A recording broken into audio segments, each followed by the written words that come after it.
everyone, this is Nikki on the design team here at ScrapbookPal, coming today with this set of cards. These use a slimline stamp from Pinkfresh Studio, and I'm going to use it two different ways. So we're starting out with the Wildflower stamp set. It's stencils and it's die. It's called the Pinkfresh Wildflower set. This Hexagon tile cover plate is really cool. It creates this image on the background. It doesn't cut it out, so you could use it for a slimline, which is cool. And then there's this small thank you and then a large thank you in the classic word set. And we're going to use some Catherine Pooler inks. I have the minis of these, and this is from the set Carnivale. With one exception, the pixie dust, the purple one, comes from a different set. It comes from the spring fling. So we're going to use all these to create our cards today. This is a very large slimline stamp set. So this slimline stamp set, you're going to need a larger platform if you're stamping with a stamping platform. So I'm going to use my Memory Misty, which is a 12 by 12.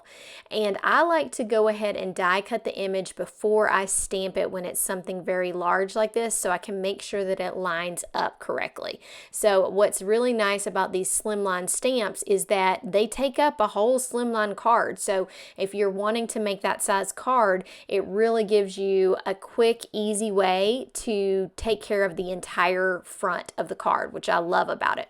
But it also gives you some options to cut the stamp down and still create an A2 size. So we're going to do both today. So I'm going to do a little bit of stamping in here, and then we will show you how I did this card. Here's how that stamped image looks and how it's already on the die cut, which is really nice. So now we are going to get out the stencils. I want to show you something that's really nice about the Pinkfresh stencils. So these are slimline size, and it'll tell you how many pieces are in here. A lot of times I have to label them, but if you see here on the top corner, it says stencil number 1, and then it has these little hash marks so that you can line it up perfectly each time, which is really nice and easy, especially when I'm dealing with 6 different pieces here. So see the hash marks here? You can line that up with your card, and it will really help you to get this correct. Okay, remember how I told you about those hash marks? So I am going to make some lines that are the edge of my stencil so that I can line each stencil up from here. So I'm going to make some lines down the side, and then I'm also going to make lines at the hash marks so I know where those are. So you see the hash mark is right here, and that way I can line up each layer as I need to. And then of course you can erase the lines, or you can just trim your card down from there. So because this is such a long stencil, I decided to turn things sideways. It just makes it easier. And then I want to show you when you're doing stencils, you can use different amount of pressure to create different color variances in your ink. So I'm only using one color of pink, but I'm going to have several different layers. So I'm starting out very light with my pink, and then each additional layer I'll go in a little bit darker, and it's almost as if you have multiple colors, but really you're just using different pressures and different amount of ink of the exact same color. So you'll see this layer does a different set of flowers, the ones that look a little bit more like daisies. So I'm going in with a harder pressure to give these a darker color.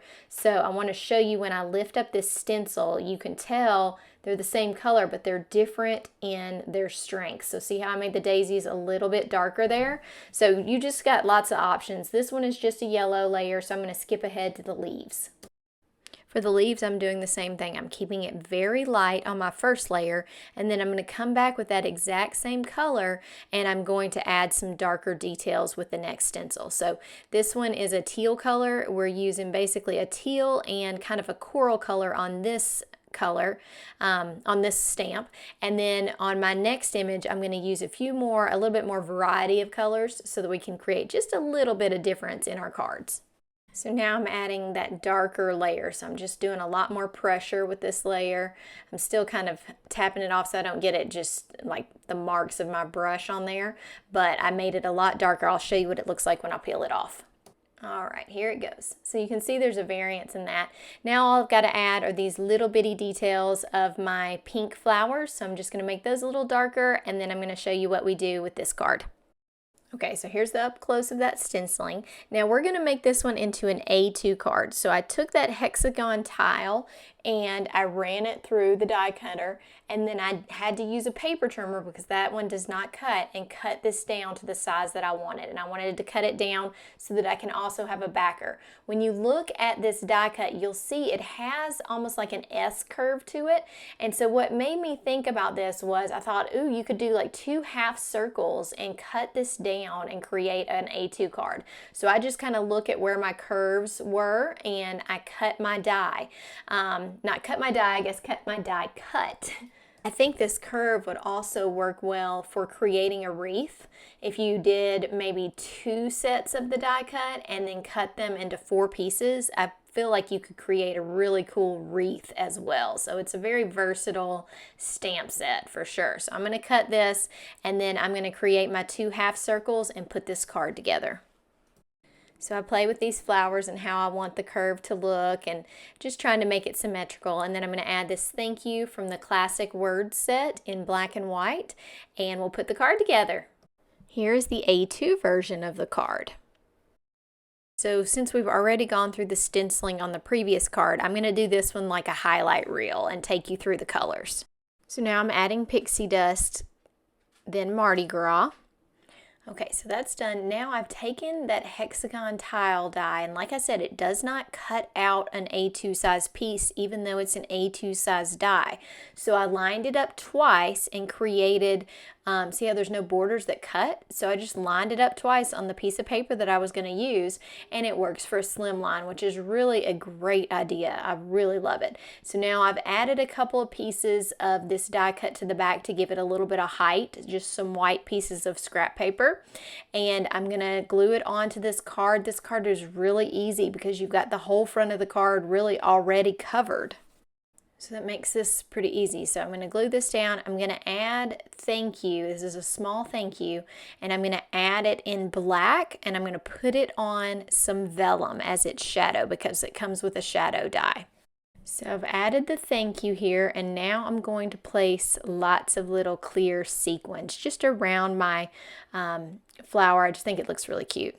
While I am placing all these sequins, let me just tell you a couple quick things. Make sure you hit like and subscribe to the ScrapbookPal channel. I am usually on here at least every month, so I'd love to see you back.